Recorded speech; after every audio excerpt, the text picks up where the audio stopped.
Well, one thing I didn't ever expect to see happening was WVU greats Pat White and Steve Slaton mentioned alongside Travis Hunter and Shedeur Sanders, but somehow they're being compared to each other. Also, West Virginia head coach Mark Kellogg is more than confident in this year's women's basketball team. I think it could be our best women's basketball team ever. I think this team has a shot to win it all. We're going to talk about that, and then we're going to talk about the players to watch as well. A lot to get to on this episode of Locked On West Virginia. Let's have fun and stick around.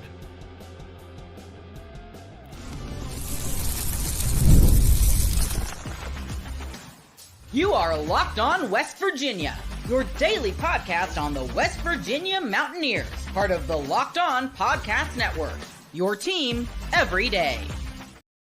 What is up? Welcome in, guys. My name is Mountaineer Paul. I'm your host today, and this episode is brought to you by FanDuel. If you place a $5 bet, you'll get started with $200 in bonus bets, guaranteed. All you have to do is visit FanDuel.com to get started. You know, I was debating on a myriad of topics to talk about today, and thank you guys for joining in. And somebody sent me an article, and of all things, Pat White, Steve Slaton, arguably two of the 10 best players in the history of our university, are being compared to, of all people, Travis Hunter and Shedeur Sanders. And the first thing I got was offended, which probably would get some pushback from other people because there's no doubt these dudes have pro prospects way far and beyond what Pat and Steve did. But I don't think they can ever touch the career in college that Pat and Steve have had or did have. So I'm going to read an article from, what did I do with it? Did I exit out of it? Okay, I'll find it anyway. By the way, thank you for making Locked On West Virginia your first listen today. You guys are my everydayers, and I do appreciate that. You guys always stick around, hang out with me and all that, so it's all much appreciated. Let me get back to this article again. I just got to pull it back up one more time. Let's see. There it is. All right. So let me get over here. This is Fox Sports comparing this to, like, it's not just like some random guy or whatever. All right. So it says college football week 5 preview. Have we ever seen a duo like Shedeur and Travis Hunter? And it goes through a lot here. There's a lot to read. But like Lakin Littman says no. Michael Cohen says it's sustainable to a degree, and he goes into a thing about it. But I'm going to get to the part to where they talk about the West Virginia people. So Fox on College Football says Hunter at Colorado is like Randy Moss at Marshall, Calvin Johnson at Georgia Tech, or Larry Fitzgerald at Pitt. None won the Heisman, and all are in the team called the best to ever do it. And so this guy, Michael, who has been there forever, by the way, his name is Michael Cohen. I'm sure you've heard of him. He's pretty, as far as Fox Sports go, he's very famous. So it's right here somewhere. Just read. I had it set on the page. There it is.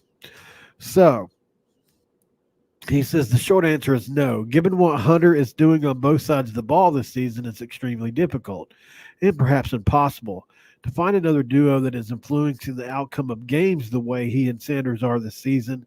As a wide receiver, Hunter ranks 4th nationally in receptions, 6th nationally in receiving yards, tied for 5th nationally in receiving touchdowns, while logging 259 snaps. At corner, he's allowed 11 receptions for 75 yards, 0 touchdowns, and an NFL passer rating of 59.2 and 265 snaps. He's also tallied 1 interception and 1 game-clinching forced fumble in an overtime victory against Baylor last weekend.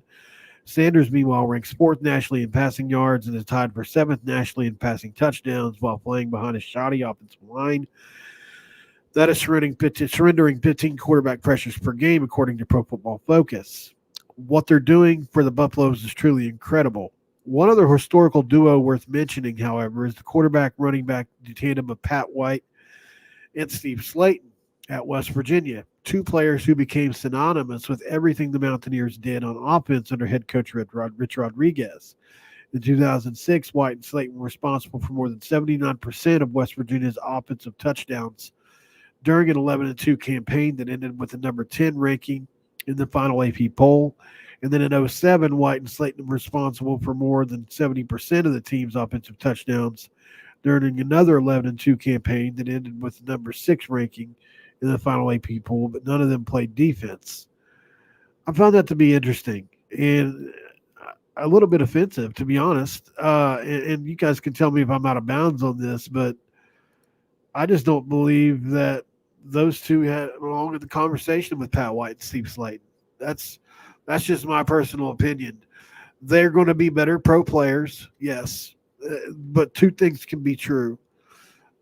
It won't surprise me if Travis Hunter isn't up there with the best players in the NFL 4 or 5 years into his career, as long as he stays healthy. And it also won't surprise me if Shedeur Sanders is a starting quarterback in the NFL. He's got that much talent. Neither one of them impacted college games the way Pat White did, especially. Steve Slaton did on another level as well, though, for those 2 years. Pat White did it for 4. He was the only player in history to win 4 bowl games and go to 4 bowl games at the time when he did it. You know, he really did put this team on his back at times. I watched him play hurt in the Gator Bowl, and it was one of the craziest performances I've ever seen. Because speaking of Calvin Johnson, he outdueled Calvin Johnson in a Calvin Johnson led game where he had 200 yards basically.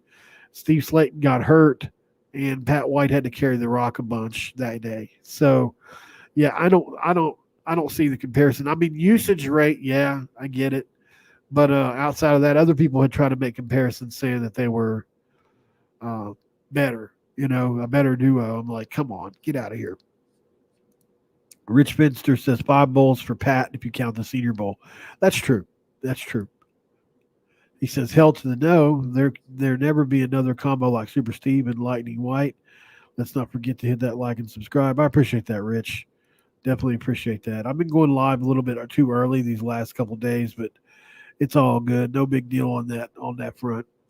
So, I think the final say on this topic, which I wasn't going to spend a ton of time on today, is no. I don't think that White and Slaton are anywhere near the kind of pro careers that they're going to have because they both had very short pro careers. But on the same token, these guys they're not going to win anywhere near as many college games as Pat White and Steve Slaton did. It's just not going to happen. So, not even really comparable, in my opinion. I mean, Pat's a running quarterback. Shedeur's a passing quarterback. Hunter's a wide receiver. Slaton's a running back. I just found it to be an odd comparison to even go into. I get it. They're talking about sheer number of touchdowns scored and like just 2 players on an offense.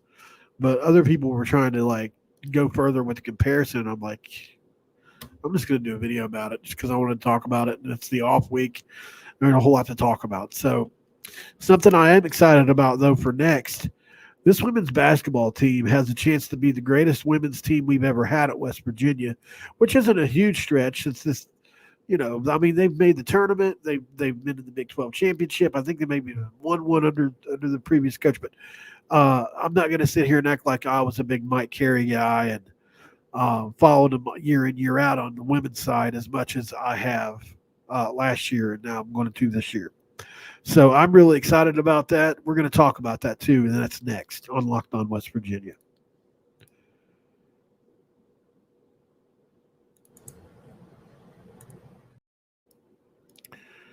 This episode of Locked On West Virginia is brought to you by FanDuel. That's right, FanDuel. Hey, college fans, you can start the season with a big return on FanDuel, which is America's #1 sports book. So when you get a hunch in the middle of the game, you can check out the latest stats, view the live play-by-play, and so much more on the same page where you place your bets. You'll get started with $200 in bonus bets guaranteed, And when you place your first $5 bet, that's FanDuel.com. Looking right now, holy cow, the BYU and Baylor game really close. It's 3.5 points right now, which is pretty shocking. I wonder what Vegas knows that other people don't know. Very interesting stuff there. So get over to FanDuel today, guys, and get those bonus bucks.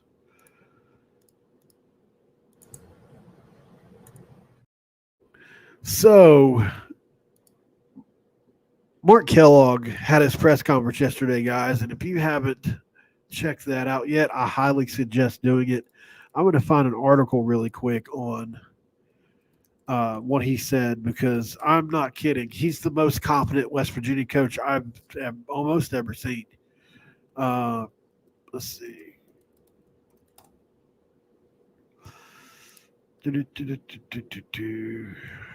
Yeah, here we go. We'll read this one. This is from the Dominion Post, which is not something I read a ton, but it'll work. I don't know exactly what it's going to say, so we're going to be reading it for the first time together.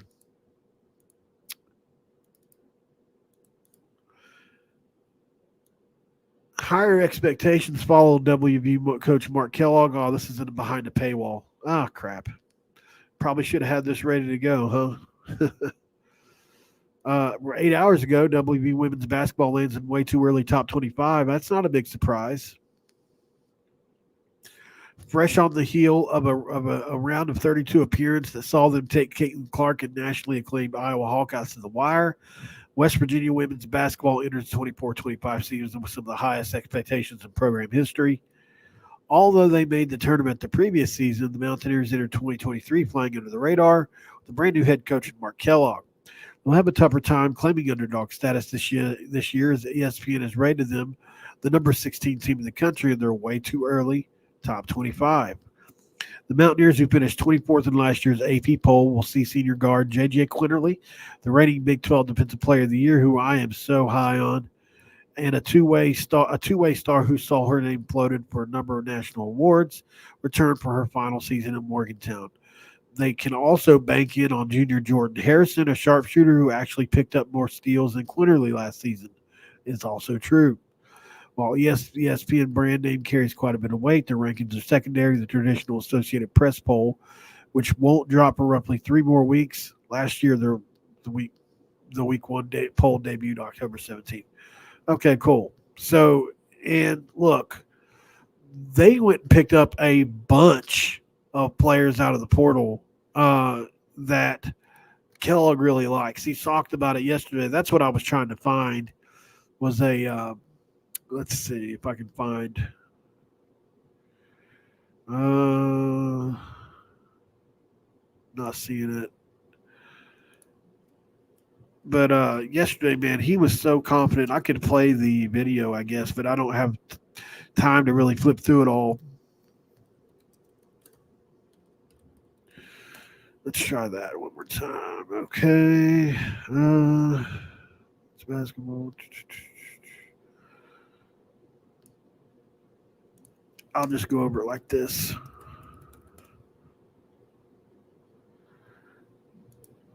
No, not men's basketball. That's aggravating when you actually type in men's basketball or women's basketball, and the men's still comes up. All right.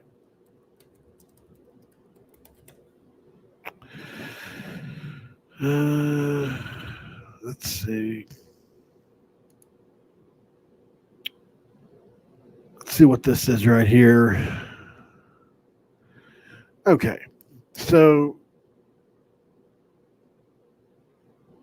yeah, here's the one that I really wanted to talk about, a few of them. So let's look at this one here. The Big 12 basketball transfer portal, WVU women's hoops, keeping it simple. Mark Kellogg is entering his second season with far less turnover than he experienced a season ago when he took over. The players that were expected to leave the team due to eligibility did, and just one player transferred out. And the Mountaineers were able to add not only a pair of transfers, but were able to eat their first prep recruiting class under Kellogg. What does it all mean for the team that reached the Big 12 tournament quarterfinals and NCAA tournament last season? We'll see. In this second edition of Portal Thoughts, we review the West Virginia is now and what it has left to do. The Mountaineers lost 4 players, 3 of which exhausted their eligibility, and 1 is no longer on the roster. Guard Lauren Fields, who transferred to Arizona before the season, was WVU's third leading scorer and averaged 9.2 points. Guard Jayla Hemingway, a longtime Mountaineer, accepted a bench role in her last season and averaged 6.2 points. And forward Tabby Diggs, hope I said that right, played 31 games off the bench and averaged 4.6. And guard, Holes was on the roster last year, but is not on the roster this year. Transfer losses, which is forward Messiah Hunter, is the only loss in the transfer portal. She left the season after landed at Seton Hall, averaged 6.9 points per game, or 6.9 minutes per game, and less than 2 points. Here's the 2 big ones. The Mountaineers brought in a pair of transfers, one of which played in the SEC last year. Guard Sydney Shaw joins in the Mountaineers from Auburn, where she averaged 6.6 and 2.5 rebounds while playing 21.5 minutes per game. She was the Tigers' second best three-point shooter and has 2 years of eligibility remaining. So he was saying in the press conference yesterday that she's completely just looked insane in practice. Like, by far their best shooter, made a ton of threes overseas when they went. Just super impressed with her so far. So she's probably going to do a lot better than 6 points a game, just from the way he was talking. Celia Riviere is a forward who played her first 2 seasons of basketball at Northwest Florida State.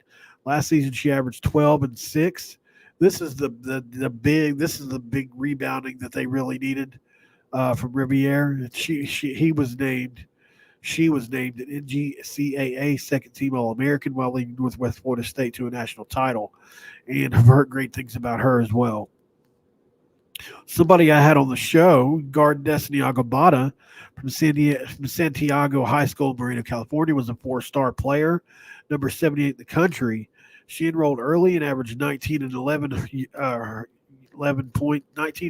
her senior year. Actually went up a little bit there.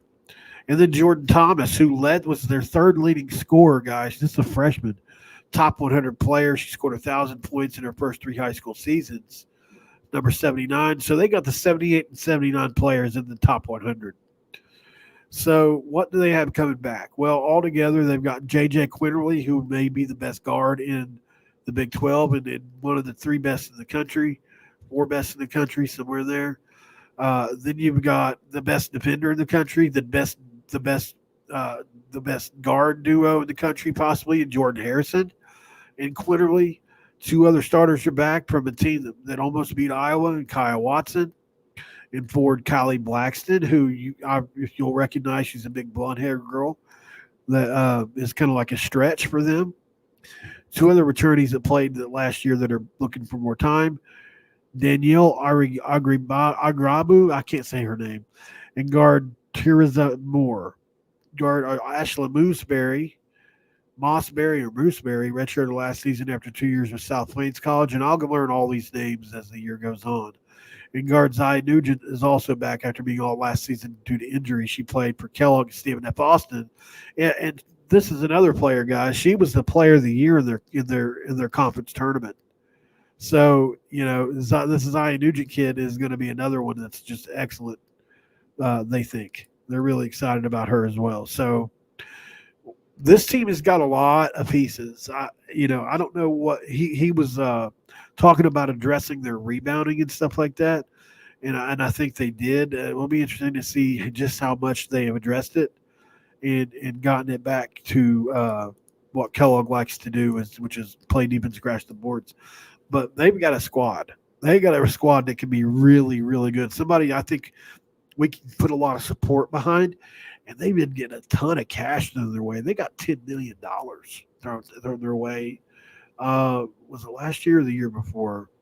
But so they've had cash to spend, and it's been interesting to kind of follow their little ride here since he got there. I just like him, man. He is so analytical and all that. So I really like Kellogg. That's right, Jeff. He is the only quarterback to go 4-0 bowls. You're correct. They're very interesting in my opinion. So um, I don't know if there's been another quarterback do that even since. I thought the BYU quarterback Kellen Moore maybe came close, but maybe he didn't do that. Maybe he lost the ball game or something. I know he's got a record like overall wins or something like that, but I can't remember. I'm gonna have to start going live a little bit later. I guess it's also a bye week, and it's not like I'm doing a topic that everybody cares about. But I honestly expected a bigger turnout today. Maybe I need to start pre-recording videos and just going earlier again. Which a lot of the people here, oh well, 30 of you are over on X. That probably makes a difference as well. A lot of you guys have started watching on X here recently.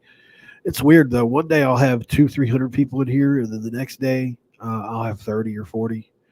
I don't understand. I think it's the times. I need to look on YouTube and look at my analytics and see when the best times to go live are because I'm for sure not being consistent enough. I think that's an issue for me. So, all right, guys. Up next on Locked On West Virginia, we're going to talk about. I made a tier list, and I'm going to share that with you guys of where I think all the different position groups for West Virginia have been through the first 4 games. So we'll check that out. Up next on Locked On West Virginia.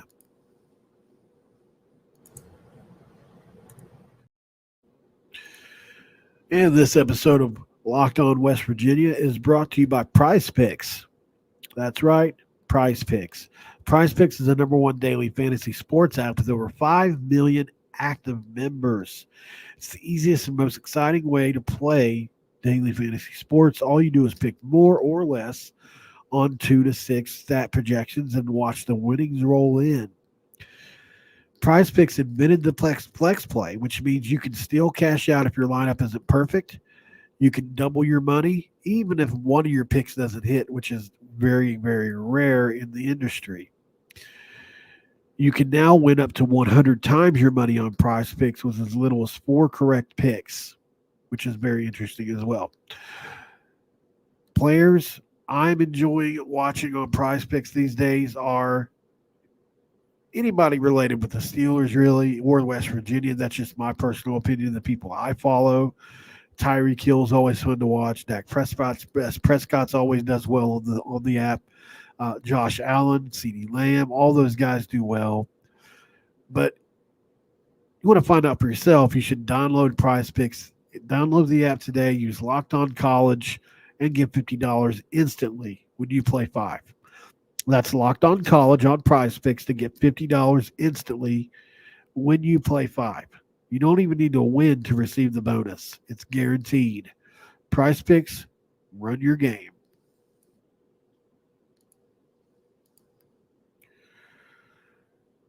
So I made a tier list. Don't know if it made anybody mad or not, but I did. I'm proud of it too. Let me get to it really quick here. I'll share a screen with you guys before we bounce up out of cha. All right.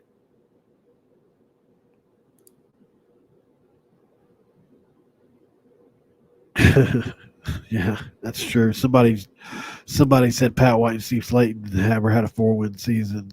That's true. All right. Let's go to my tier list.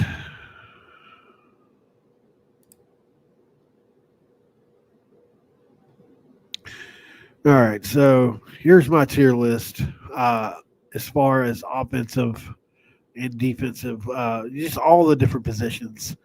And I had to condense some of it, so forgive me for that. But in the S category, offensive line, killing it on PFF. Three of the top 10 players are on the offensive line. So the offensive line's been killing it on PFF. We know that. In the A category, we've got defensive line. We've got, I count Tyron Bradley more of as a defensive lineman, although he is a linebacker. In my head, I think of him as a pass rushing defensive end, but he has an interception, the only turnover He's the only guy that's forced turnovers. So maybe I need to readjust that for linebacker. But for now, I consider him a part of the D line when they pass rush. It's whatever. They're still number two if you count TJ Jackson, who leads the country in pressures, Sean Martin, who gets his share of pressures. We had one other guy that could get pressures like on a consistent rate, like we thought. I mean, I'm not going to count him out yet because it's only 4 games in, but I was thinking French would be the guy that's doing what we've been seeing so far, but hasn't happened yet. He's had a couple plays back there. In the B category, I've got quarterback and running backs, steady, but need more. And really, quarterback could probably go down a rung, but I didn't want to bash Garrett too bad after 4 games, considering he just won a game for us this past week. So, I mean, that was all him on that drive, and he made great throws. In the C category, the wide receivers have been so lackluster until this past week, and that's really only 2 guys that stood out. And Rodney, and which Rodney only had the 1 or 2 catches. I mean, it's not like he's killing it, but it's a great start.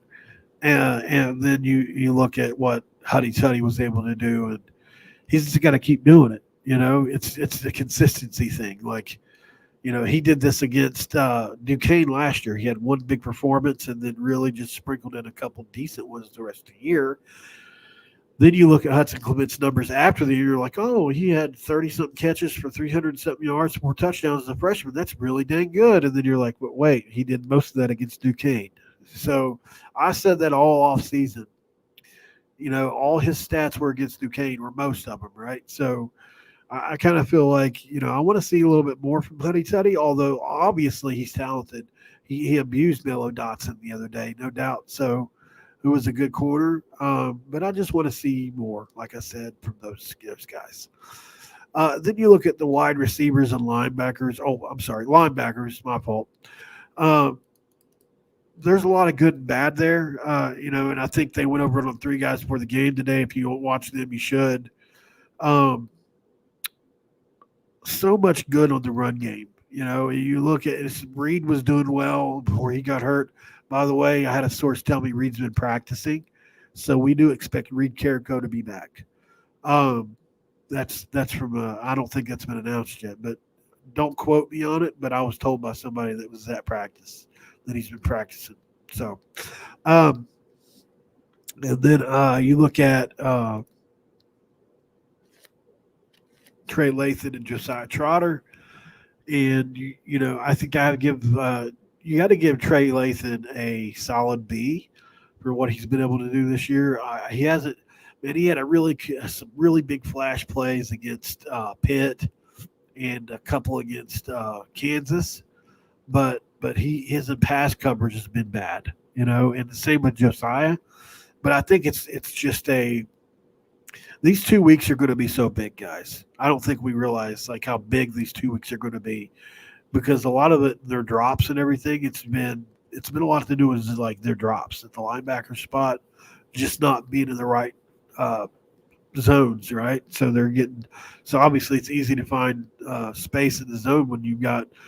Look, we've got a guy that played 4 games last year at running back or at linebacker, and a guy that's starting his first 4 games this year. Right, at linebacker. Those are 2 starting linebackers.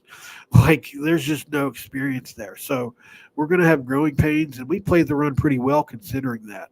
But the pass, totally different monster. So any linebackers have got to improve, but they are improving at the same time. We really need Reed back to kind of guide things back there, in my opinion, so that Josiah doesn't have to think so much, or Trey. So we'll see how that goes. And then beyond that, safety's not good. A lot of work to do. I think Aubrey's done some good things in the run game.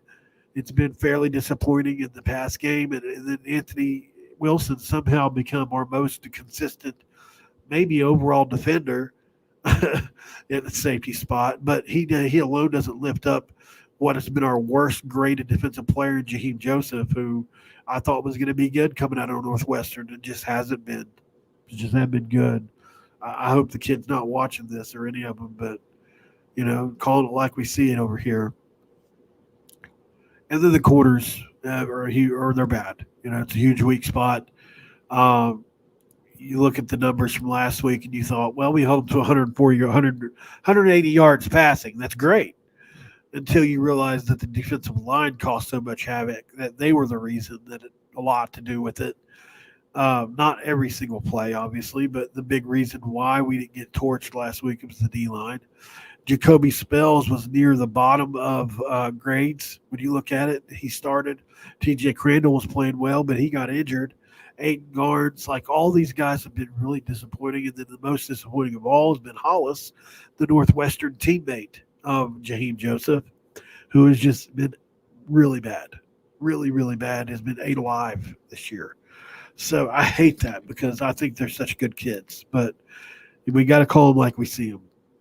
So I don't know what they do. I think corner is going to continue to be an issue, and we're going to have to protect those guys. But it's a lot easier to protect a team to put a bunch of guys in the box against a team that has trouble stopping the run. But it's not easy to, help a defensive back. I mean, you can drop 8, but like we saw last week, 200 yards rushing against us. So no matter what you do, you're going to have a leak, guys. Unfortunate, but true. So I guess hopefully they find some answers. And, I continue to say in my head, I keep saying, well, maybe it's not a Jimmy's and Joe's thing. It's an X's and O's thing, and they just need to do something different. But, you can't fix a Jimmy's and Joe's thing in the middle of the season. That's the biggest issue, right? Like if you've got a personnel issue, well, you can't go out and get more players. You've got the players you got is what you got. That's all the coaches. That's all of Jordan Leslie, all those guys that sold us the dream that this defensive back room could be a strength in the offseason. What a lie that was, at least so far. I don't want to be so harsh that it's just like, God, Paul, you're being way too negative. But I got to see major improvement. As of last year, I think we were 60th in pass coverage. We would kill for that. If we had a pass coverage in the 60 range this year, we might be 4-0. It's insane. We'd definitely be 3-1. There's not even a question. So, and even at that, we should still be 3-1. So that's like, I still, with everything like it is, think we have a team that can still compete. But with the back end the way it is, guys, I don't see us as a championship contender without that getting fixed. I think we could be in a 7, 8, maybe 9 win team like we were last year. But some changes got to be made, or this team's got to get a lot better really quick. One of the two. Both can't exist in the same spectrum. So that's really all I got for us tonight, guys. Thank you for joining in. I probably should have done a pre-recorded video, to be honest. Not a whole lot of interaction with you guys tonight, which is fine. I get it. It's Thursday. But keep coming back as always. Share the video out if you can. Just click the share button, copy it, or if you're watching this on X, just hit the retweet button or repost this for me, please. That way we can get this out, the message out, and the video will do better. I thank you guys for joining, and I will be on tomorrow. But until then, oh, by the way, I'll be on The Voice of College Football tonight with Joey Foster. So if you guys want to come over there and watch, we're going to be talking over there about some stuff as well. Not exactly sure what the topics are, but we'll see when we get there. Have a great night, and I'm out.